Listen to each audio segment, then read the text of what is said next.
मेरी क्लास के बाकी बच्चे बहुत इंटेलिजेंट हैं। उन्हें सभी टॉपिक समझ में आते हैं।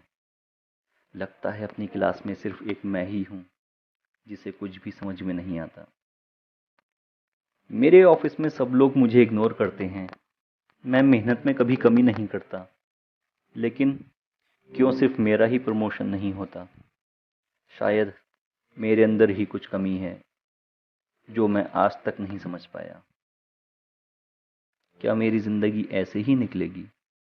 बाकी लोगों के पास कितना पैसा है और मेरे पास इतना भी नहीं है कि अपने खर्चे पूरे कर सकूं। शायद मेरी किस्मत में यही लिखा है। दोस्तों, आपके अंदर कुछ कमी नहीं है।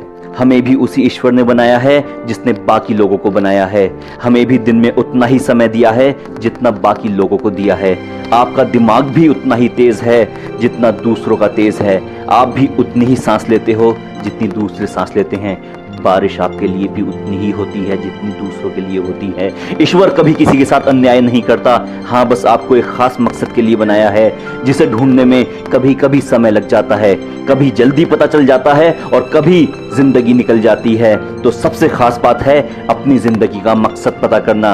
अगर आपको मकसद पता चल जाता है तो दौलत और शोहरत आपके कदम चूमती है, और अगर आप मकसद से भटक जाते हैं तो आपके हाथ लगती है बस निराशा। दोस्तों, दूसरों को देखकर निराश होने की जरूरत नहीं है। आप कभी किसी से यह शिकायत मत करो कि मेरे पास पैसा नहीं है, मेरे पास रिसोर्सेज नहीं है, मेरे पास ताकत नहीं है। अगर आप शिकायत करने में खुद को बिजी करोगे तो यह आपकी आदत बन जाएगी, और आदत कभी नहीं बदली जाती, और फिर आप जिंदगी भर शिकायत ही करते रह जाओगे। दोस्तों, गुरु ने मुझे अपना शिष्य नहीं बनाया तो कोई बात नहीं, मैंने तो उसे अपना गुरु बना लिया है। वो मेरे सामने नहीं है तो कोई बात नहीं, मैंने उसकी मिट्टी की मूर्ति को तो अपने सामने कर लिया है। एक तीर मारा, गिर गया। दूसरा तीर मारा, नहीं लगा। तीसरा तीर मारा, कुछ दूर जाकर लगा। चौथा तीर मारा, कम से कम तीर पकड़ना तो सीख गया। पांचवें तीर में तीर को बैलेंस करना सीख गया, और सीखते सीखते इतना सीख गया कि अर्जुन से अच्छा सीख गया। ना उसे कोई सिखाने वाला था, ना उसे कोई बताने वाला था, ना उसे कोई देखने वाला था, ना कोई उसकी तारीफ करने वाला था। बस था तो एक काम, सबसे अच्छा तीरंदाज बनना। एक ऐसा तीरंदाज बनना जिसका कोई मुकाबला ना हो, एक ऐसा तीरंदाज बनना जैसा आज तक कोई ना हुआ हो। दोस्तों, उसने कभी बहाना नहीं बनाया, उसने कभी किसी से शिकायत नहीं की, उसने कभी हार नहीं मानी, बस अपने काम में जी जान से जुट गया। ऐसा जुटा कि दुनिया का सबसे बड़ा तीरंदाज बनकर बाहर आया और एकलव्य कहलाया, खुद को अमर कर लिया। उस वक्त का सबसे बड़ा गुरु जिसके साथ था, वो भी इतना अच्छा तीर चलाना नहीं जानता था। जानते हो क्यों बना वो एकलव्य? जानते हो क्यों बना वो सबसे बड़ा तीरंदाज? क्योंकि दूसरे राजकुमारों की तरह उसे जबरदस्ती तीर चलाने के लिए नहीं भेजा जाता था। यह काम खुद एकलव्य ने चुना था। अगर एकलव्य को तीर चलाने की जगह घुड़सवारी करने भेजा जाता तो ना तो वह अच्छा घुड़सवार बन पाता और ना ही एक अच्छा तीर चलाने वाला बन पाता। लेकिन उसने दुनिया को ताक पर रख दिया। उसने इस बात को इग्नोर कर दिया कि लोग उसके बारे में क्या कहेंगे। बस अपनी पसंद को जीने में जुट गया। ऐसा जुटा कि सबसे बड़ा बन गया। एकलव्य ने हमें सिखा दिया कि कोई बात नहीं मेरे पास संसाधन नहीं है, कोई बात नहीं कि लोग मुझे क्या कहते हैं, कोई बात नहीं कि मैं किसी राजा का बेटा नहीं हूं, कोई बात नहीं कि मेरे पास तीर कमान खरीदने के पैसे नहीं है। बस अपने शौक को पूरा करने के लिए घर से निकल गया। और लोग कहते हैं ना कि मैं अकेला ही चला था जानिबे मंजिल, मगर लोग जुड़ते गए और काफिला बनता गया।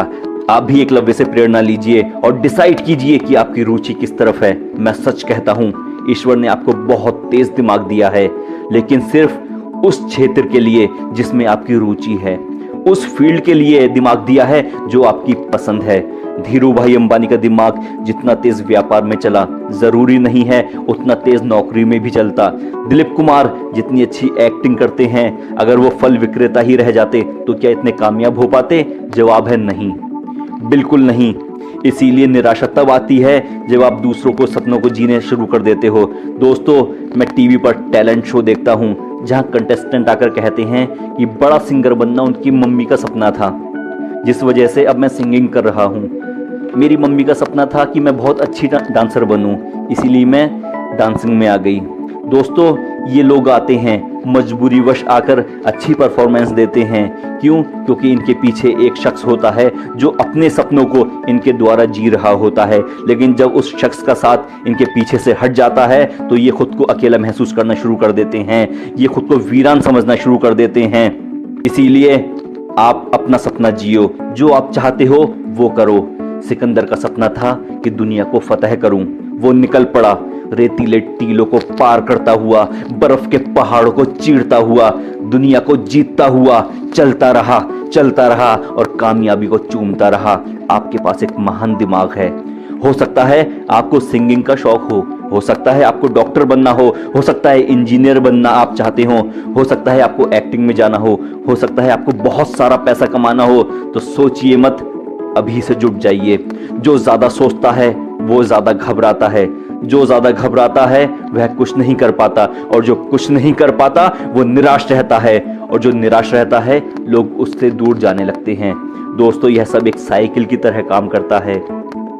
एग्जाम्पल के तौर पर, आपके माइंड में कोई एक अच्छा सा आइडिया आया, या आप अपनी लाइफ में कुछ करना चाहते हैं लेकिन कुछ करते नहीं हैं, सिर्फ सोचते रहते हैं कि जल्दी ही यह काम शुरू करूंगा, कल से वो काम शुरू करूंगा।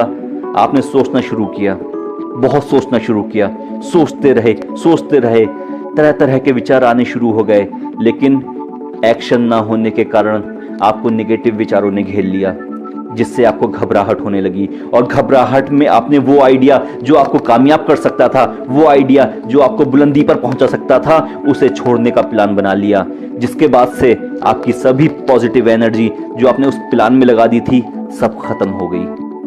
अब आपके पास सिर्फ निराशा है और लोग आपसे दूर जाने लगे हैं। यह एक चक्र की तरह घूमता रहता है, और तब तक घूमता रहता है जब तक आप इससे बाहर नहीं निकल जाते। और इससे बाहर निकलने का सिर्फ एक रास्ता है, अभी इसी वक्त कुछ करना शुरू कर दो। और अगर आप कुछ नहीं करते तो इसी चक्कर में फंसे रहते हैं। कुछ लोगों को यह बात जल्दी पता चल जाती है, कुछ लोगों को उम्र भर पता नहीं चल पाती। दोस्तों, एक बार आप अपने कमरे में बैठे हुए थे कि तभी आपके दिमाग में एक आइडिया आया।